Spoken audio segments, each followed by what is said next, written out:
Nous retournons au château pour rencontrer Mohamed Hamami. Lorsque nous arrivons, un jeune homme est en train de franchir les grilles. L'école de Monsieur Hamami, c'est bien ici? Je sais pas. J'en sais rien, moi je suis juste venu voir mon petit frère ici. Ah, votre petit frère est à l'école ici? Et qu'est-ce qu'il apprend ici? Le Coran. Il a appris tout le Coran par cœur alors. Et je continue. Bon. Il a appris tout le Coran par cœur? Et ça fait combien d'années alors à peu près qu'il est en cours ici? Ça fait pas très longtemps, mais il y en a qui sont restés ici 3 ans, 4 ans. Ouais, d'accord. Bon, ben on va appeler... Vous avez qu'à appeler ou... Je rentre avec vous croyez, ou... vous appelez. D'accord. Nous suivons ses conseils, nous sonnons et attendons derrière la grille. Bonjour, on est l'équipe de télé là. On vient pour l'école, pour filmer un peu l'école. Et, un élève s'approche. Là, nous essayons d'engager la conversation et de l'interviewer.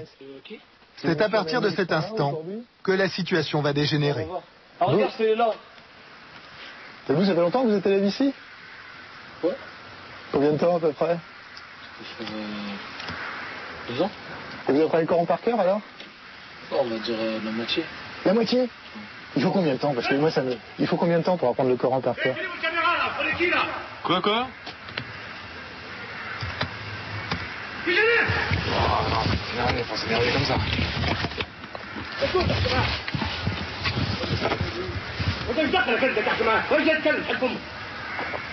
De quel droit vous filmez, vous? Bah, on est venu voir, j'ai sonné. Vous vous prenez pour qui, là? Vous filmez comme ça, là? Ouais, France.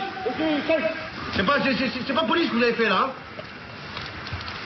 Et je suis vraiment fâché, parce que ça, c'est pas une façon démocratique de travailler, là. Monsieur, on peut filmer quand on est dans la rue. Vous n'avez pas le droit de filmer, c'est un lieu privé.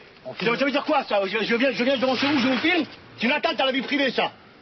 Qu'est-ce que c'est que ces manières-là? Vous n'êtes pas dans la rue. Déjà, vous refilez, vous n'êtes pas dans la rue. Vous demandez les autorisations.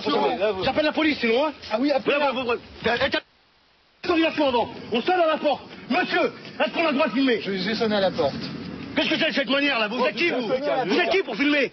On essaie de télé. Et alors, vous êtes l'équipe de télé? Et alors? On est une équipe de télé. Vous comprenez rien avant. Et alors, pourquoi vous venez comme ça? J'ai appelé Monsieur Hamami plusieurs fois. Et alors? On n'était pas là pour vous recevoir.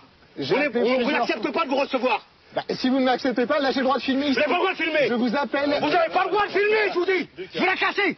Vous n'avez pas le droit de filmer. Si vous la cassez, vous allez avoir des problèmes avec la justice. C'est pas grave, on aura des problèmes. Mais je ne veux pas vous dégager. On s'en va. Mais qu'est-ce que vous prenez pour qui, là? Sous le choc, la caméra s'éteint. Le groupe d'hommes se jette sur nous et vole la caméra. L'attaque a été très violente. Jérôme, notre ingénieur du son, gît dans le fossé. Il est blessé. Il a son coup de pied visage, c'est violent. Hein. L'un des agresseurs lui a asséné un coup de pied en plein visage. C'est pas mal dans le dos. D'accord. En fait, ils l'ont roué tout dans le fossé, quoi. Ici, il te fait D'accord. Mais est-ce que vous avez mal dans le dos? Non. Vous avez réglé à bouger vos jambes, là? Jérôme souffre de multiples fractures au visage. Les pompiers l'évacuent vers les urgences de l'hôpital de Melun. Nous avons alerté les gendarmes. Les agresseurs se sont repliés dans le château avec la caméra qu'ils ont volée. Nous continuons de filmer avec un caméscope de secours. Soudain, des hommes sortent du château. Nous réussissons à identifier 4 de nos agresseurs. Les gendarmes les arrêtent aussitôt. Ils sont immédiatement emmenés pour être placés en garde à vue.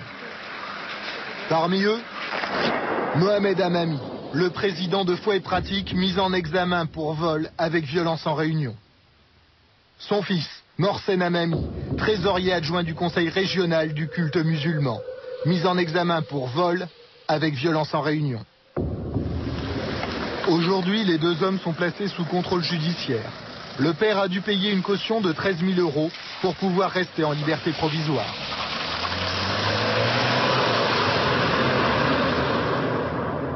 Aussi incroyable que cela puisse paraître, Foi et Pratique est l'une des organisations très officielles qui siège au Conseil français du culte musulman.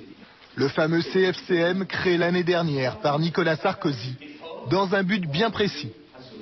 C'est d'ouvrir au grand jour le culte musulman, de prouver que les suspicions et les peurs sont sans fondement. Aujourd'hui, de nombreuses questions restent sans réponse. Pourquoi M. Hamami a-t-il été choisi comme représentant officiel de la communauté musulmane au sein du CFCN.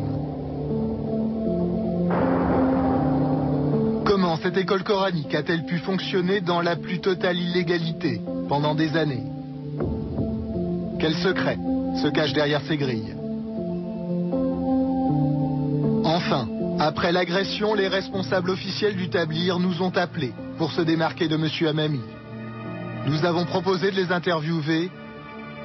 Une fois de plus, ils ont préféré se murer dans leur silence. Jérôme Florenville, le preneur de son de notre équipe, a passé 8 jours à l'hôpital. Il souffre toujours des séquelles de l'agression et ne pourra reprendre son travail que dans plusieurs semaines.